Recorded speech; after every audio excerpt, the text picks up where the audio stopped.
দেখো আমরা শুরু করি। আমাদের আজকে হচ্ছে এস্টোরি বা ত্রিমাত্রিক সমানুতা। এস্টোরি বা ত্রিমাত্রিক সমানুতার হচ্ছে দুইটা ভাগে ভাগ করেছে। একটা হচ্ছে জ্যামিতিক সমানু, জ্যামিতিক বা সিস্টান্স সমানু, সিস্টান্স সমানুতা। আর একটা হচ্ছে আলোক সমানুতা, আলোক সমানুতা। এই দুইটা ভাগে ভাগ করা হয়েছে। ফার্স্ট অফ অল সিস্টান্স সমানুটা একটু আমরা বুঝবো। দেখো আমাদের সিস্টান্স সমানুর ক্ষেত্রে প্রথমত এভাবে একটা কার্বন থাকবে, যেটা হচ্ছে গিয়ে দ্বিবন্ধন যুক্ত থাকবে। যদি এরকমটা হয়, এই বি দ্বারা যে কোনো একটা মূলককে বোঝানো হয়েছে। একই পাশে একই রকম জিনিস যদি থাকে, বা এটা এমনও হতে পারে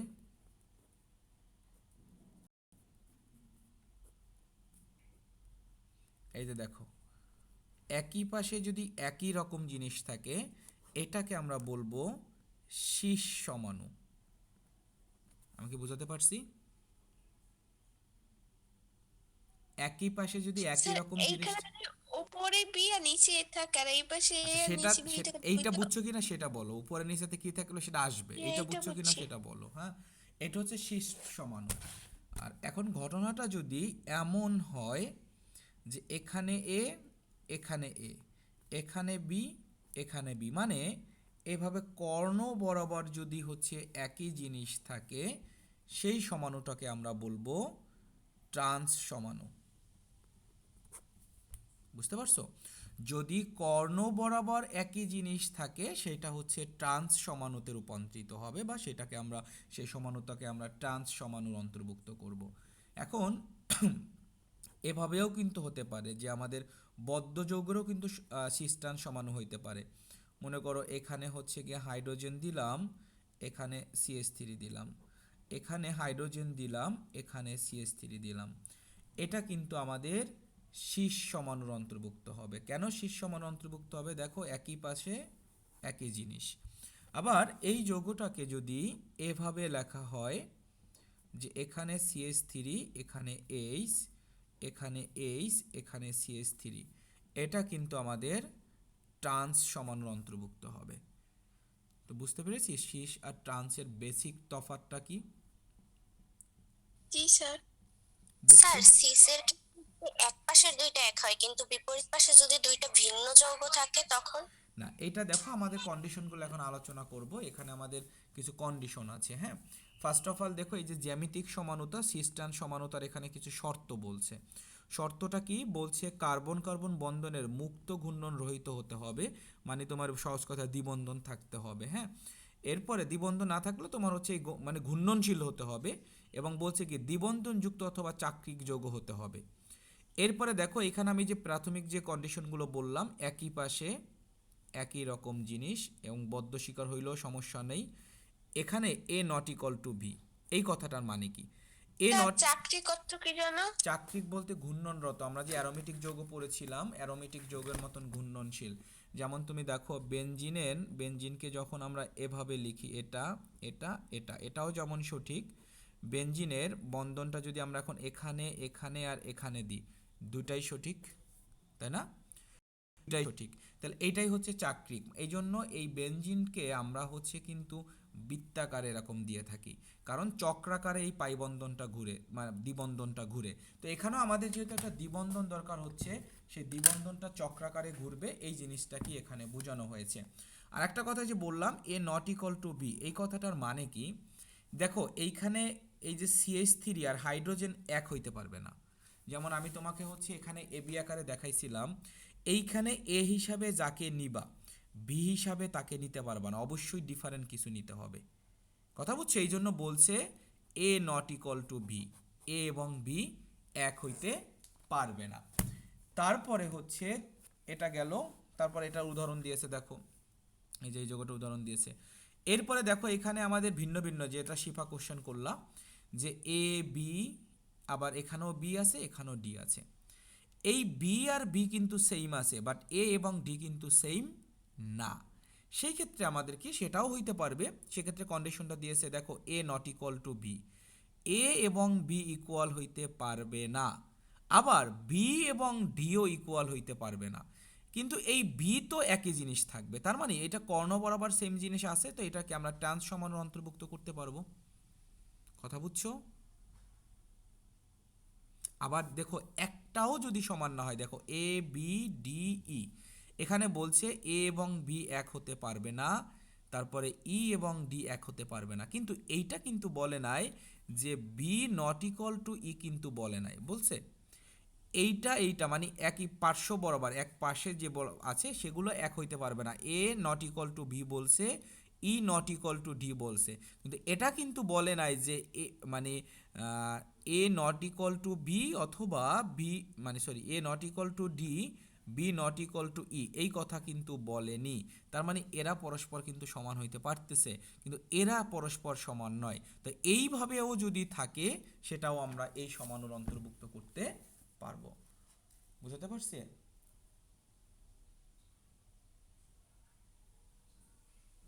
জি স্যার। বুঝছো শিবা, বুঝছো? হ্যাঁ স্যার। আরও কিছু আসলে কোশ্চেন এখানে আছে, এই জিনিসগুলো একটু দেখাই। যেমন শীষ ট্রান্সের হচ্ছে কিছু পার্থক্য এখানে আছে, দেখো কতিপয় পার্থক্য এখানে কিছু কথা বলছে যে শীষ সমানুর স্থায়িত্ব অপেক্ষাকৃত কম ট্রান্স সমানুর তুলনায়, এইটা কিন্তু পার্থক্য আকারে পরীক্ষা আসতে পারে, শীষ ট্রান্সের পার্থক্য লিখো। তো শীষ সমানুর স্থায়িত্ব ট্রান্স অপেক্ষা কম, মানে অভ্যন্তরীণ শক্তি কম হয়, ট্রান্স সমাণু অধিকতর স্থায়ী হয়। তাহলে দেখো আমাদের কোন সমানুতা বেশি স্থায়ী হবে? অবশ্যই ট্রান্স সমানুতাটা হচ্ছে বেশি স্থায়ী হবে। এরপর বলছে শীষ সমানুর গলনাঙ্ক অপেক্ষাকৃত কম হবে, ট্রান্স সমাণু তাহলে কি উচ্চতর গলনাঙ্ক বিশিষ্ট হবে। আর একটা পার্থক্য এখানে দেখো, ট্রান্স সমাণুর চেয়ে শীষ সমাণুর হাইড্রোযোজনীকরণ তাপ, এন্ট্রোপি তাপ, বিয়োজন তাপ বেশি হওয়ার কারণ কি? শীষ সমাণুতে একই জাতীয় বা বড় বড় গ্রুপগুলো কাছাকাছি থাকে, কারণ শীষ সমাণুতে কি এক পাশে থাকে, আর ট্রান্সে কি কর্ণ বরাবর থাকে। কর্ণ বরাবর হওয়ার কারণে কি তাদের মাঝে ডিস্টেন্সটা বৃদ্ধি পায়। দেখো এই দুইটা কি কাছাকাছি আছে না? তো কাছাকাছি হইলে কি একটা বিকর্ষণ বল কাজ করে, বাট এই দুইটার মাঝে কি কাছাকাছি, কি অপোজিট না? ট্রান্স হলে কি কর্ণ বরাবর এক জিনিস থাকে, তার মানে কি তাদের মাঝে ডিস্টেন্সটা বেশি থাকে শীষ সমানুর তুলনায়। এটাই বলছে যে বড় বড় গ্রুপগুলো কাছাকাছি থাকে এবং স্থান অভাবজনিত কারণে এরা পরস্পরের বিকর্ষণ করে। এই যে এখানে বিকর্ষণ কথাটা লিখছে, দেখো এরা কাছাকাছি অবস্থান, একই জিনিস কাছাকাছি থাকলে তো অবশ্যই বিকর্ষণ করবে, যে বিকর্ষণের করে যার ফলে এদের মানে স্থিতি কমে যায়। আর ট্রান্স সমানুর ক্ষেত্রে বড় বড় গ্রুপগুলো দূরে অবস্থান করে, এই যে কর্ণ বরাবর অবস্থান করার কারণে একটু ডিস্টেন্সটা বেড়ে যায়, দূরে অবস্থান করে, এদের মধ্যে বিকর্ষণ বা এস্টুরি বাধা, বিকর্ষণটাকে আর একটা নাম হচ্ছে এস্টুরীয় বাধা কম হয়, ফলে এর স্থায়িত্ব আপেক্ষিকভাবে বেশি হয়। তাহলে আমরা মানে ট্রান্স সমাণু কেন বেশি মানে স্থায়িত্ব বেশি কেন এটা বুঝছি, এটা ক্ষমার্ক আসতে পারে যে শীষ সমাণুর তুলনায় ট্রান্স সমাণু অধিক মানে স্থিতিশীল ব্যাখ্যা করো, বা স্থিতিশীলতা বেশি ব্যাখ্যা করো। কারণ এটাই যে আসলে শীষ সমাণুতে হচ্ছে একই মূলকটা পাশাপাশি অবস্থান করার কারণে তাদের মাঝে এস্টুরীয় বাধা বা বিকর্ষণটা বেশি থাকে, বা ট্রান্স সমাণুতে হচ্ছে কর্ণ বরাবর হচ্ছে একই জিনিস থাকার কারণে তাদের বাধাটা হচ্ছে কম থাকে বা বিকর্ষণটা কম উৎপন্ন হয়, এই জন্য এই ঘটনাটা ঘটে থাকে। এরপরে বলছে দেখো, শীষ সমাণুর ক্ষেত্রে দুটি কার্বন পরমাণুতে একই রকম গ্রুপ একই পাশে অবস্থান করে, এটাই তো শিখলাম। শীষ সমাণুতে একই পাশে থাকবে একই জিনিস করায় অণু দ্বিমেরু বিশিষ্ট হয় এবং অণুটির ডাইপোল মোমেন্ট থাকে, মানে হচ্ছে পরস্পরের মাঝে একটা আকর্ষণ বিকর্ষণ বল মানে সরি বিকর্ষণ বল কাজ করে, এটি ট্যান সমাণু অপেক্ষা বেশি হয়। অপরদিকে দুটি কার্বন পরমাণুতে বিভিন্ন প্রকার গ্রুপ বিপরীত পাশে থাকলে সেক্ষেত্রে হচ্ছে কি ডাইপেল মোমেন্টটা শূন্য হয়। তাহলে কখন ডাইপেল মোমেন্ট শূন্য হবে? পরস্পর বিপরীত পাশে থাকলে ডাইপেল মোমেন্টটা শূন্য হবে, আর একই পাশে থাকলে সেটা হচ্ছে সর্বোচ্চ হবে।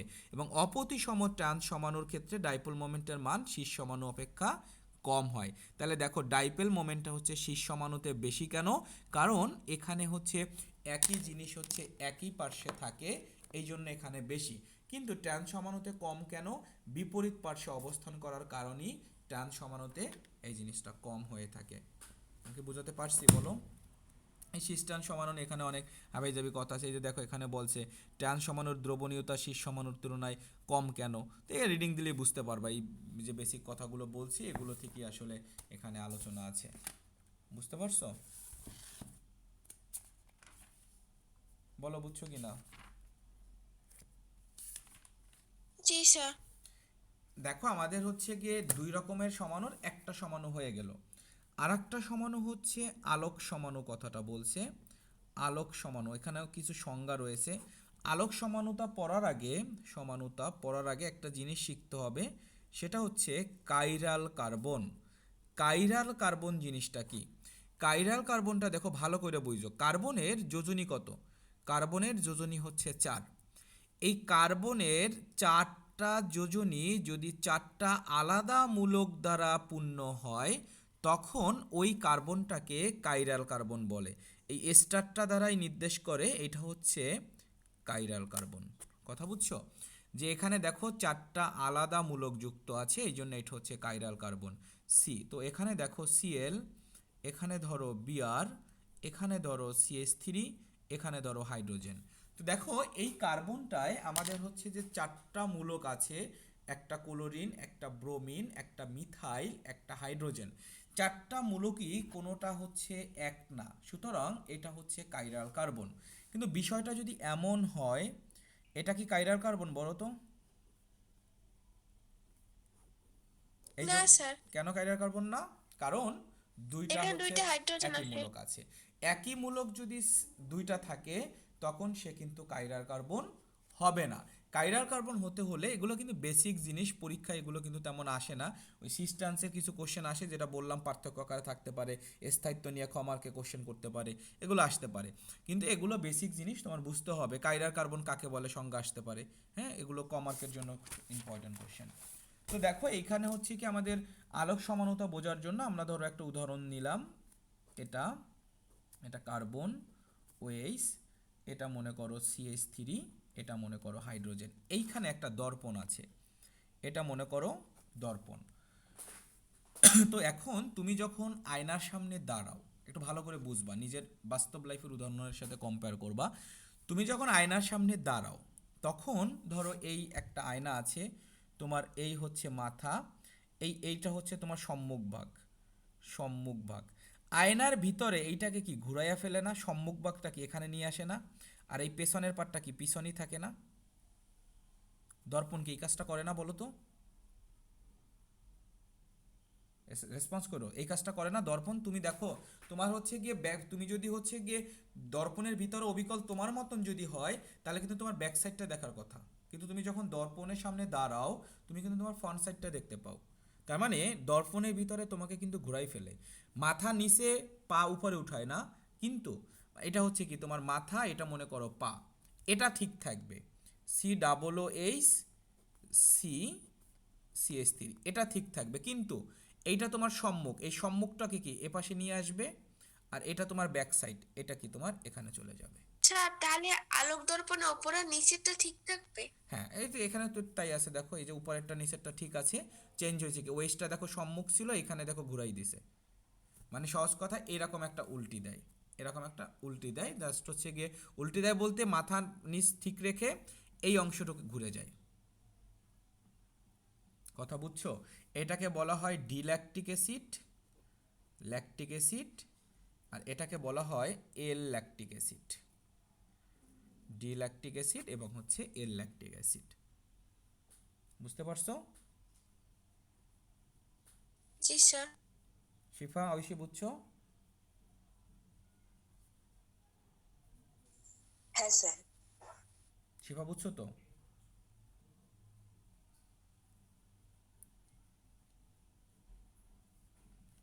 শিফা নাই?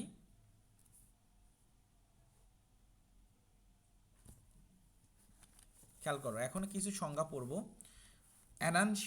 অ্যানানসিওমার হচ্ছে যে আলোক সমানুদয় এক সমতীয় আলোকতলকে একই মাত্রার ঘড়ির কাঁটার দিকে এবং ঘড়ির কাঁটার বিপরীত দিকে আবর্তন করে, ফলে তাদের সমমোলার মিশ্রণের কোনো আলোক সক্রিয়তা থাকে না, তাকে হচ্ছে গিয়ে আমরা অ্যানানসিওমার বলবো। যার সংজ্ঞাটা মুখস্থ করবা। র্যাসিমিক মিশ্রণ হচ্ছে অ্যানানসিওমারের সমমোলার মিশ্রণকে র্যাসিমিক মিশ্রণ বলে। আর যার সংজ্ঞা পড়বা। আর মেসোযৌগ হচ্ছে একাধিক কাইরাল কার্বন বিশিষ্ট জৈব অণুর এক অর্ধাংশ অপর অর্ধাংশের, এইটা উদাহরণটা একটু দেখো। মানে এই যে মেসোযৌগের ক্ষেত্রে একটা উদাহরণ আমি লিখি, মেছো যৌগের ক্ষেত্রে একাধিক কাইরাল কার্বন থাকবে, মানে একের অধিক কাইরাল কার্বন থাকবে। এখানে মনে করো COOH আছে, এখানে মনে করো OH আছে। তো যখন এই কার্বনটাকে তুমি বিবেচনা করবা, দেখো এই কার্বনটা 4টা মূলকের সাথে যুক্ত হয়েছে কি, একটা COOH, একটা H, একটা OH আর একটা কি কার্বনের সাথে, সুতরাং এটা একটা কাইরাল কার্বন। আবার এই কার্বনটার সাথেও যদি তুমি চিন্তা করো, একটা COOH, একটা H, একটা OH, একটা কার্বন, তাহলে এটাও একটা কাইরাল কার্বন। তাহলে এখানে দেখো একাধিক কাইরাল কার্বন রয়েছে। একাধিক কাইরাল কার্বন থাকলে সেখানে মেছো যৌগ হবে, মেছো যৌগ হবে। বুঝতে পারছো? একাধিক কাইরাল কার্বন হলে সেখানে হচ্ছে আমাদের যে যৌগটা হবে সেটা হচ্ছে মেছো যৌগ। বুঝতে পারছো মেছো যৌগটা? জি স্যার। এরপর দেখো ডায়াস্ট্রিজম। ডায়াস্ট্রিজমের বিষয়টা হচ্ছে এখানেও একের অধিক হচ্ছে গিয়ে কাইরাল কার্বন থাকবে, কিন্তু এখানে দর্পণটা একটু চেঞ্জ আছে। দেখো এইখানে আমাদের এই কার্বনটা যদি চিন্তা করো, এখানে আছে OH, CH3, H আর এ পাশে আছে কার্বন, তার মানে এই কার্বনটা কাইরাল কার্বন। আবার এই কার্বনটাও যদি চিন্তা করো, Cl, CH3, H, কার্বন, তাহলে এটাও একটা কাইরাল কার্বন। ডায়াস্ট্রিজমের ক্ষেত্রে যে ঘটনাটা ঘটবে সেটা হচ্ছে একটা কাইরাল কার্বনের যেমন আছে তেমনই থাকবে। এই যে প্রান্তটা দেখো, দর্পণে ফালানোর পরে আমাদের কোনো চেঞ্জ আসেনি, যেমন ছিল তেমনই আছে। এই পাশে হাইড্রোজেন, এখানে হাইড্রোজেন আছে, ওয়েস্টটা সম্মুখে, এখানে এই পাশেই আছে। কিন্তু নিচের কাইরাল কার্বনটাকে দেখো, আমাদের দর্পণে যে ঘটনাটা ঘটে সেই ঘটনাটা ঘটাই ফেলছে। ক্লোরিনটাকে দেখো ঘুরাইয়া ফেলছে, হাইড্রোজেনটা দেখো এই প্রান্তে নিয়ে গেছে, কিন্তু নিচটা ঠিক আছে। এই ঘটনাটা যখন ঘটবে একে আমরা বলবো ডায়াস্ট্রিওমার। কথা বুঝছো? স্যার মেসোজোয়গতে কি হয়, দর্পণেটা হয় না? না, জাস্ট দুইটা কাইরাল কার্বন, একের অধিক কাইরাল কার্বন থাকলেই সেটাকে আমরা এটাও একটা মেসোযৌগ, একের অধিক কাইরাল কার্বন আছে, এটাও একটা মেসোযৌগ। বুঝছো? এরপর ক্ষমার্কের জন্য আচ্ছা এনানসিওমার এবং ডায়াস্ট্রিয়ামের পার্থক্য আছে, এটা পার্থক্য ক্ষমার্কের জন্য পড়বা। এরপরে দেখো আমরা গত ক্লাসে যে জিনিসগুলো পড়েছিলাম, গত ক্লাসে আমরা পড়েছিলাম সমাণুর ক্লাসিফিকেশন পড়েছিলাম, যে আমাদের কার্যকারীমূলক সমাণু পড়েছিলাম, শিকল সমাণু পড়েছিলাম, তারপর দেখো অবস্থান সমানুতা পড়েছিলাম, টটোমারিজম পড়েছিলাম, আজকে আমরা পড়লাম আলোক সমানুতা পড়লাম, দর্পণ প্রতিবিম্ব ঘটবে। এই জিনিসগুলোই কিন্তু আমরা পড়েছি। জ্যামিতিক সমানুতায় আমরা দেখো সি স্ট্যান্ড সমাণু আজকে পড়েছি। এই জিনিসগুলোই আবার একটা ওভারভিউ দিয়েছে। তারপর এখানে দেখো কিছু যৌগ আছে, যে এই যৌগটার কয়টা সমাণু পাওয়া যায়। সমানুতার সংজ্ঞাটা কি ছিল? একই আণবিক সংকেত হবে, বাট ভিন্ন গাঠনিক সংকেত যদি হয় তখন তাকে আমরা সমাণু বলবো। তাহলে দেখো এইখানে যে আমাদের 3টা যৌগ আছে, 3টা যৌগরই দেখো গাঠনিকগত চেঞ্জ আছে, কিন্তু আণবিক দিকটা যদি চিন্তা করো, এই 3টা যৌগেরই আণবিক সংকেত C3H8O হবে। তার মানে এই 3টা যৌগই একে অপরের সমাণু। তাহলে এই যৌগটার সমাণু এই 3টাই। আবার নিচে একটা উদাহরণ দিয়েছে দেখো, এই যৌগটা হচ্ছে আণবিক সংকেত, এখানে আমাদের 1টা 2টা 3টা 4টা 5টা 6টা 7টা উদাহরণ দিয়েছে, ঠিক আছে? 7টা উদাহরণ দিয়েছে। তাহলে এই যৌগটার এই যে 7টা আছে, 7টাই কি এই যৌগের সমাণু। এদের প্রত্যেকটার জন্য যদি তুমি আণবিক সংকেত বের করো তাহলে C5H10OE পাবা। হ্যাঁ, এখানেও দেখবা তুমি প্রত্যেকটার জন্য একই জিনিস পাবা, C5H10OE তুমি পাবা। দ্যাট মিন্স প্রত্যেকটার আণবিক সংকেতটা সেম থাকতেছে, বাট গঠনটা পরিবর্তন ঘটতেছে বিদায় এদেরকে আমরা বলবো সমাণু। আমি কি বোঝাতে পারছি? তাহলে আমাদের সমানুতা পাঠটাও কিন্তু কমপ্লিট হয়ে গেল। সমানুতায় আমরা কি কি পড়লাম? স্যার, এইখানে না কার্বন সংখ্যা যতগুলো ততগুলো সমানু পাওয়া যেতেছে তো। বুঝি নাই কথা, আবার বলো। এইখানে আপনি লাস্টে ওইখানে কার্বনের সংখ্যা 3টে না, 3টে সমানু, সেক্ষেত্রে কার্বন সংখ্যা 5টা, 5টা সমানু পাইছি না? না না, এখানে 7টা পেয়েছো। না না, এভাবে মনে রাখা যাবে না, না না, এভাবে মনে রাখা যাবে না। না, এখানে এমনি নরমালি বলছি। না না, নর্মালি এরকম কোনো কনসেপ্ট নেই। এখানে 5টা, বাট এখানে পাইছো কিন্তু 7টা। এখানে 3টা ছিল তাই 3টা পাইছো, তার মানে কার্বন সংখ্যা 5টা হইলে এখানেও 5টা হবে এমন কিন্তু কোনো কথা নেই। আবার কার্বন সংখ্যা 6টা হইলে যে 6টা হবে এমন কিন্তু কোনো কথা নেই। তার মানে দেখো এখানে 3টার জন্য 3টা তোমার মিলাইতে পারছো, বাট এখানে 5টা, এখানে দেখো কিন্তু তোমার 7টা সমান হয়েছে, 1টা 2টা 3টা 4টা 5টা 6টা 7টা, তাহলে কিন্তু মিললো না। তো এইভাবে আমরা মনে রাখতে যাবো না, আমাদের জাস্ট দেখতে হবে আণবিক সংকেতটা যদি সেম থাকে তাইলে তারা একে অপরের সমানু হবে, এই জিনিসটা তুমি খেয়াল রাখবা। আণবিক সংকেতটা তুমি এক রাখবা, তাইলে একে অপরের সাপেক্ষে তুমি সমানু বলতে পারবা। বুঝাতে পারছি? বলো সমানুতা নিয়ে জি আমাদের স্যার। কোনো কোশ্চেন আছে কিনা, বা সমানুপাতটা আমরা কমপ্লিট করতে পারবো কিনা বলো।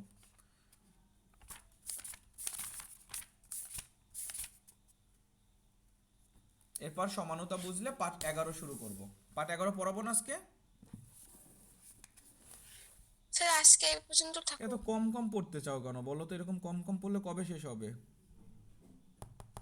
আমি পারবো, মোটামুটি সমস্যা নেই। শিফা কি বুঝছো? শিফা পড়া কি বেশি হয়ে গেছে? একটু বইটা দেখো তো। না স্যার, বুঝছি। এ পর্যন্তই রাখবো।